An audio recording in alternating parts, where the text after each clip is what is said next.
Isang magandang umaga sa inyong lahat mga mahal kong mga taga-subaybay at mga kababayan. Ngayon, meron po tayong pag-uusapan na malupit. Dating Senador Juan Ponce Enrile, binakbakan at kinuyog ng mga OFW dahil sa kanyang komento sa kanyang social media. Dahil po dito sa gagawin ng mga kababayan natin na hindi magpapadala po ng dolyares. Anong masasabi nyo po dito? Matindi. Ito po ang sinabi ni Juan Ponce Enrile. Bakit galit na galit yung mga kababayan natin na OFW? Alam nyo ba na ang OFW na kanilang mga kinikita abroad ay isa po sa mga dahilan bakit patuloy na lumalakas ang ekonomiya ng ating bansa? Baka hindi po alam ng nakakarami yan. Kaya importante ang OFW na kanilang mga remittances sa mga dolyares. Ito po ang dahilan bakit kinuyog at binakbakan itong si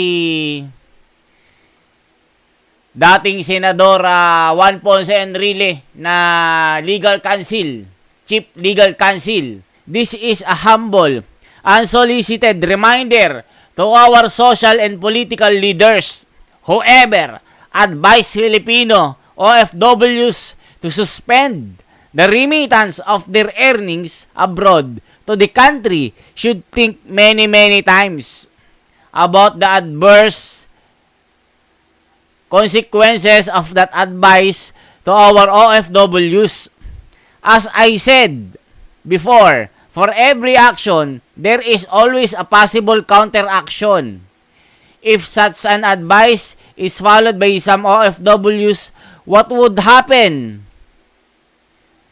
Should Congress, for instance, retaliate and cancel or also suspend the tax privilege of the OFWs that follow the advice? Aba, ang tindi nito May pagbabanta na paano daw pag ang Kongreso ay gumanti. What if the Congress retaliates in this event, mga kababayan? Grabe retaliates and cancel or also suspend the tax privilege. Aba, matindi. Of the OFWs that follow the advice. Ba, matindi. Paano daw ang mga pangyayaring ito pag ang Kongreso ay gumanti na lahat ng mga sumunod na OFW papatawan na ng tax? Aba, matindi itong si Juan Ponce Enrile. May babala, mga kababayan, na kung sakaling mangyari itong pagboboykot ng mga kababayan natin na OFW na hindi magpadala ng pera dito sa Pilipinas, baka patawan na daw ng tax ito. Baka gawin daw yan ng Kongreso. Aba, ba't hindi itong sinabi ni Juan Ponce Enrile dito? The OFWs are income tax-free. Aba, wala daw tax ang mga ito. Parang may yung pagkakasabi nito panunumbat. Parang utang na loob pa ng mga kababayan natin na OFW na hindi sila sinisingil ng tax. Parang utang na loob ng mga kababayan natin na wala silang income tax, mga kababayan. Parang yan ang sinasabi ni Lolo. The OFWs are income tax free on their earnings abroad. They do not pay travel taxes. They do not pay airport fees. They are exempt from the documentary tax. They are exempt from the documentary stamp taxes on their remittances. And they are also exempt from filing income tax return. In addition, they have to have passports to be able to work as OFWs.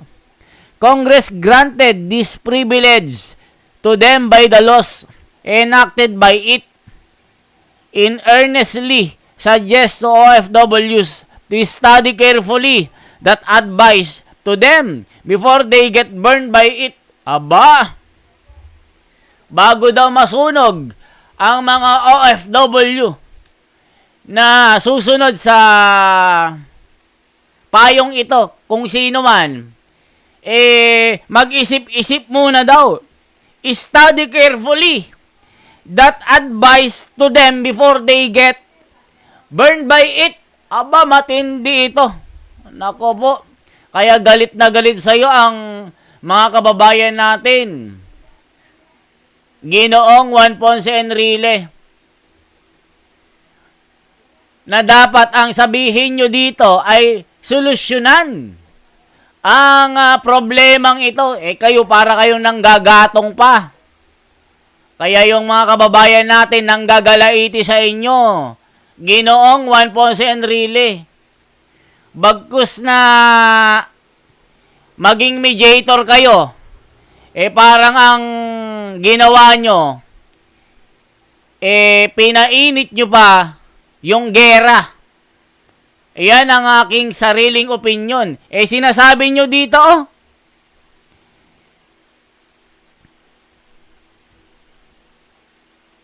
study carefully that advice to them before they get burned by it. Bago daw mahuli ang lahat, pag-isipan munang mabuti ng mga kababayan natin ang gagawin nilang boycott na ito, na hindi magpadala ng pera galing sa kanilang kinikita sa pagtatrabaho nila doon sa abroad. Pag-isipan muna daw mabuti ng million times. Matindi ito, mga kababayan. What if the Congress retaliates at gumanti ito at patawan ng parang sa ibang bansa si Trump. Parang si Trump, 'di ba? Papatawan niya yung mga kumokontra sa kanya. Tatakutin niya ito na tataas yung taripa, sanction. May parusa ito. Hindi magsusupply ng mga produkto. Parang ganon. Tingnan nyo yung Russia. Laging nasasanksyon ng Amerika. Yung Iran, may mga sanction. Dito naman, mga kababayan natin, ang mabibigyan ng parusa. Aba, matindi. Paano daw pagka lahat ng mga pribileyo na ito ay mawala dahil sa gagawin na ito ng mga kababayan natin? Grabe! O, magbasa po tayo ng mga komento dito, mga kababayan. Merong 6,000 comments at 2,200 shares ang mga reaction at engagement ng post ni Ginoong Juan Ponce Enrile. Sabi dito, mga kababayan, sabi ni Tess Borja, Sir, palakasan ba ngayon? Pwersado pala na mag-remit ang OFWs. Is that the reason why government do not give so much importance in providing more decent and sustainable jobs or opportunities in the Philippines so that OFWs keep on increasing? Para kaya daw ang gobyerno hindi nagbibigay ng oportunidad ng mga trabaho dito para dumami pa ang mag-abroad. Grabe. Salo lang ng salo. Salo lang ng salo. You may be right with this tax advantages is not just appropriate, sabi niya. But what about the PhilHealth contributions? Napapakinabangan ba ng mga OFW yan? Sabi dito, mga kababayan, a true leader listens and protects, not pressures and intimidates. Ito yung mga comment dito ni Kitin Rama. Ito pa mga kababayan, no? Ito, nagbabasa tayo, napakarami. This old man has forgotten that life is like a wheel. And he has the guts to sadly threaten our OFWs.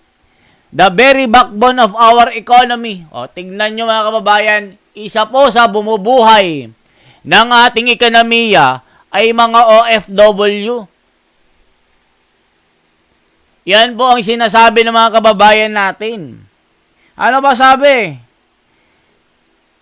Sabi dito, Hindenburg, Cabron, blackmailing ba tawag dyan? Ito ba mga kababayan, Stan Samar. It just means that government is sakim sa power. That's all. You can't really stop people from expressing their distrust. Well, you can to some degree, but only with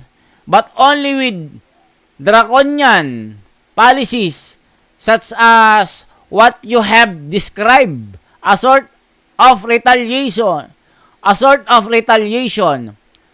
So no, it is a threat from the government. Yes. Does it mean government is right? No.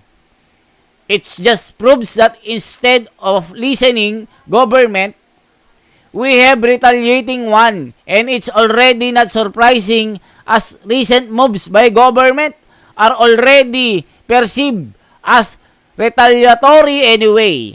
Para naging North Korea, pinagkaiba lang ng mga OFW natin is malaya pa silang mag-voice out. Dito kasi sa sariling atin, pwede na ma-cite in contempt. Grabe itong mga comment na ito. Ito ba mga kababayan? The classic, be grateful or else argument. The statement above suggests that overseas Filipino workers should tread carefully because Congress might just wake up one day and decide to revoke their so-called privilege. Grabe naman. Ganyan na ba ngayon?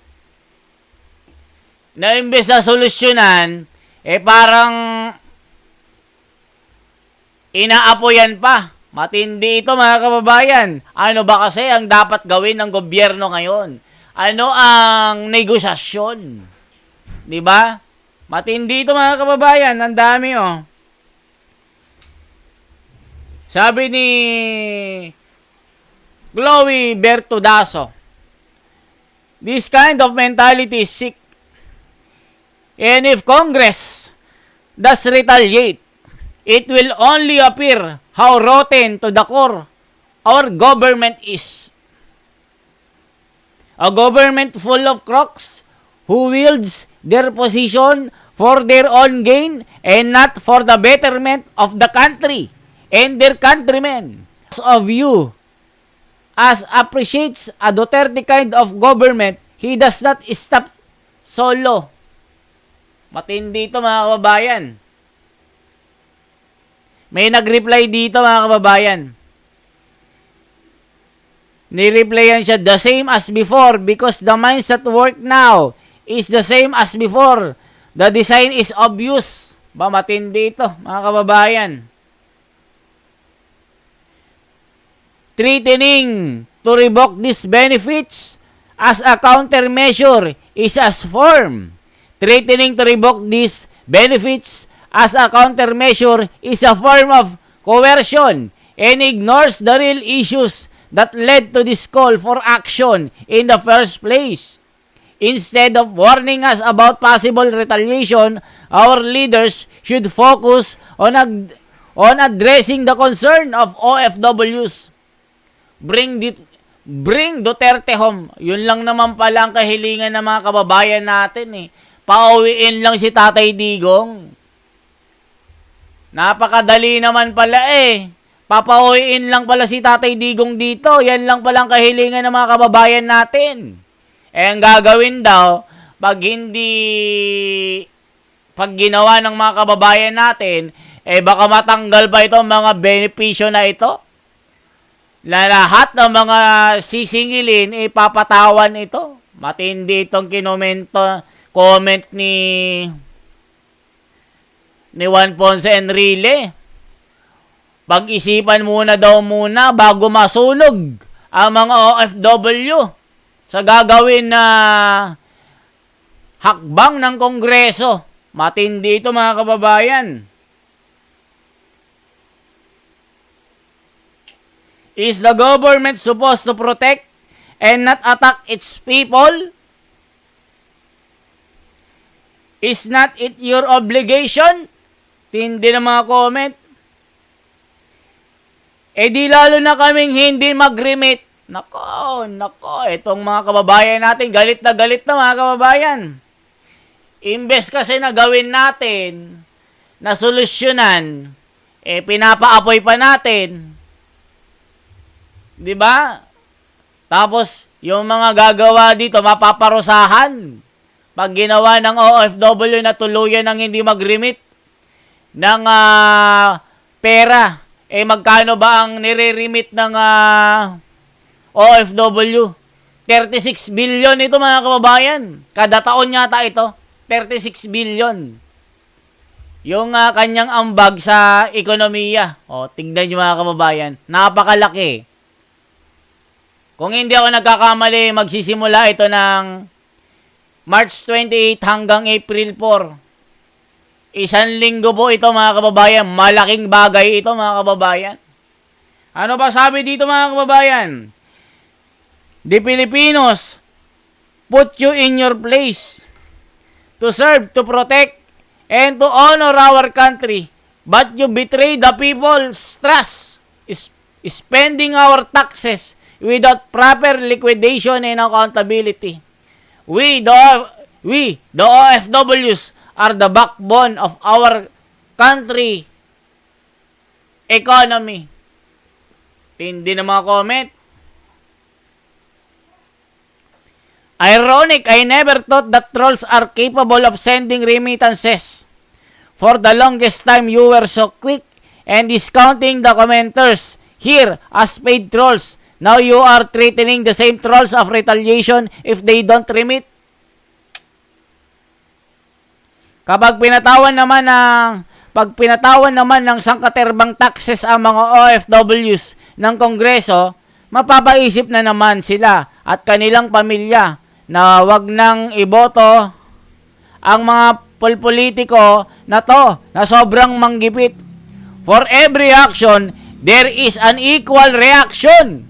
So, better din na pag-aralan ng Kongres ang gagawin nila. Nako, eto na. Lalong magkakagulo ito, mga kababae. Pag ganito na ang usapan, ganito na ang bardagulan, wala pong mangyayaring mabuting usapan dito.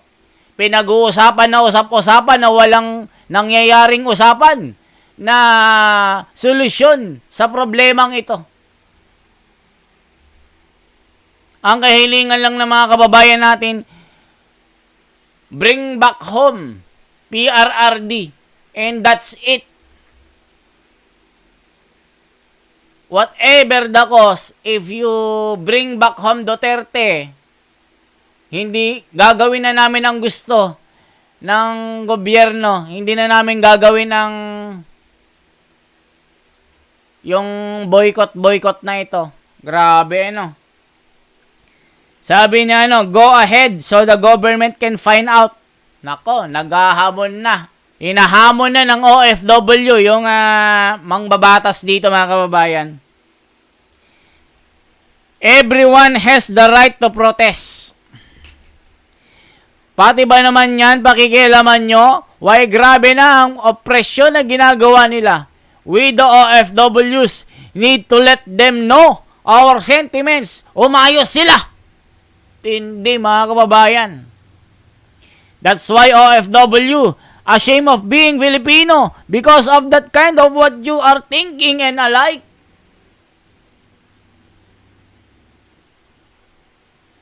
As in, government will retaliate their own people. Grabe, ano? Advise the president also to man up and discipline his people. Aba, matindi ito. Wala po kaming pera, wala kaming pera, kaya walang may padala. Kuya One Man Nis Lolo. That's not a what if, sir. That will be your advice to the president. Hindi dito, mga kababayan. And who advised to the ride the plane to The Hague, and now we know. Pauwi to Hawaii. Yari. Ayan, mga kababayan. Matindi ito.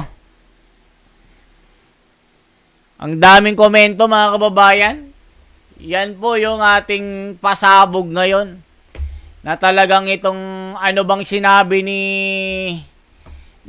Manong dito na kinainisan ng mga kababayan natin.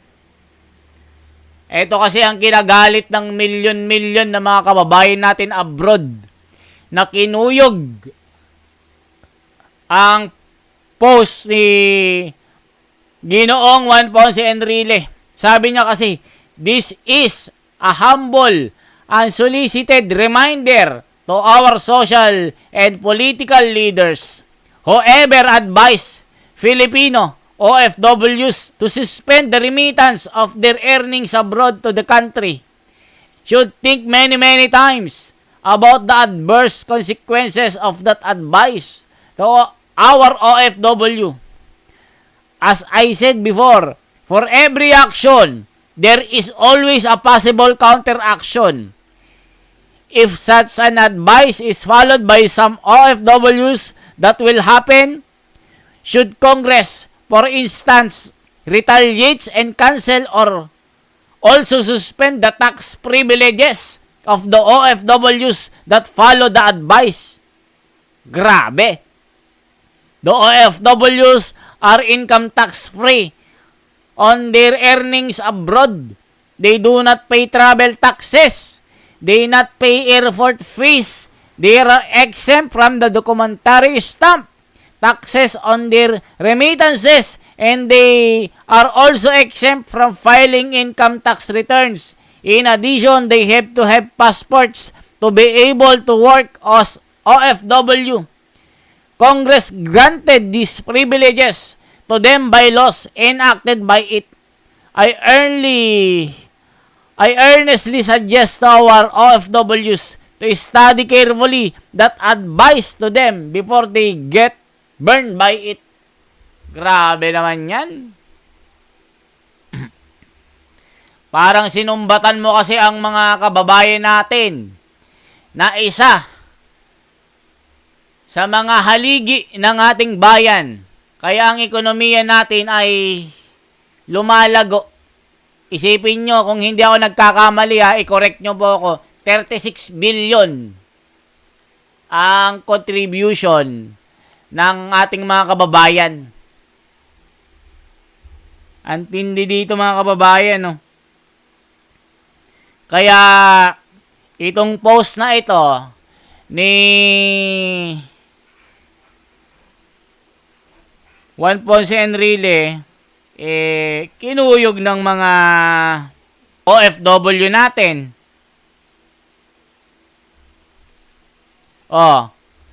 Anong masasabi niyo, mga kababayan? Agree ba kayo sa sinabi ni Juan Ponce Enrile tungkol sa issue na ito, o disagree? Mag-comment po kayo, mga kababayan.